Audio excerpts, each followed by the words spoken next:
الحمدللہ وحدہ والصلاة والسلام علی من لا نبی بعدہ۔ سامعین السلام علیکم ورحمۃ اللہ وبرکاتہ۔ سامعین، دشمن کے خوف سے بچنے کے لیے آپ کو ایک خوبصورت قرآنی عمل بتاتا ہوں۔ انشاءاللہ دوران سفر تمام حوادثات سے بھی محفوظ رہیں گے، دشمن کے خوف سے بھی محفوظ رہیں گے۔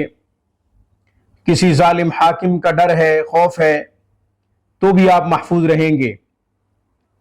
یہ عمل وہ لوگ بھی کر سکتے ہیں جو اپنے کفیل کے ظلم سے تنگ ہیں۔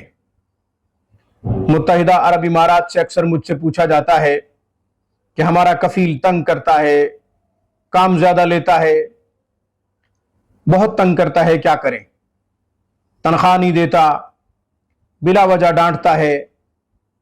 کبھی کبھی تو اس طرح کی کالز بھی آتی ہیں کہ وہ مارتے ہیں، کفیل مارتے ہیں۔ سعودی عرب کے ریگستانوں سے بھی اس طرح کی کالز آتی ہیں، متحدہ عرب امارات کے ریگستانوں سے بھی اس طرح کی کالز آتی ہیں۔ بہرحال دشمن کے خوف سے بچنے کے لیے، ظالم حاکم کے خوف سے بچنے کے لیے، یا یہ کہ ہر طرح کے ڈر سے بچنے کے لیے، یہ قرآنی عمل عجیب تاثیر رکھتا ہے اپنے اندر۔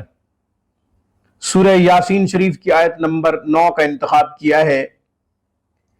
وَجَعَلْنَا مِن بَيْنِ أَيْدِيهِمْ سَدًّا وَمِنْ خَلْفِهِمْ سَدًّا فَأَغْشَيْنَاهُمْ فَهُمْ لَا يُبْصِرُونَ۔ یہ آیت مبارکہ 11 دفعہ پڑھ لیں، ہاتھوں پہ پھونک ماریں، سر سے لے کر پاؤں تک اپنے جسم پہ پھیر دیں، دشمنوں کا تصور کریں، یا سفر کر رہے ہیں تو یہ نیت کریں کہ تمام حوادثات سے، ایکسیڈنٹ سے، دیگر شرور سے محفوظ رہیں۔ انشاءاللہ تمام فتنوں سے، تمام شرور سے محفوظ رہیں گے۔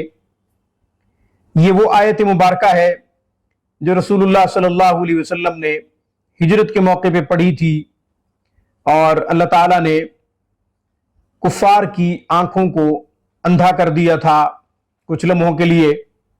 ان کو نظر بھی نہیں آیا کہ صدیق اکبر رضی اللہ تعالیٰ عنہ اور جناب محمد رسول اللہ صلی اللہ علیہ وسلم چلے گئے ہیں، اور وہ کفار کے ہجوم سے نکل کے گئے۔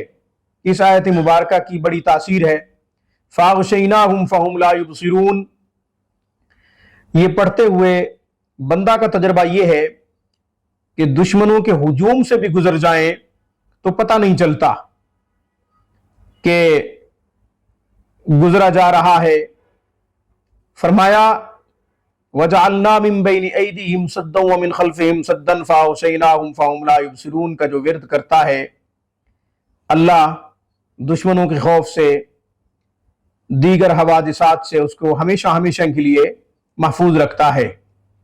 مسنون عمل ہے۔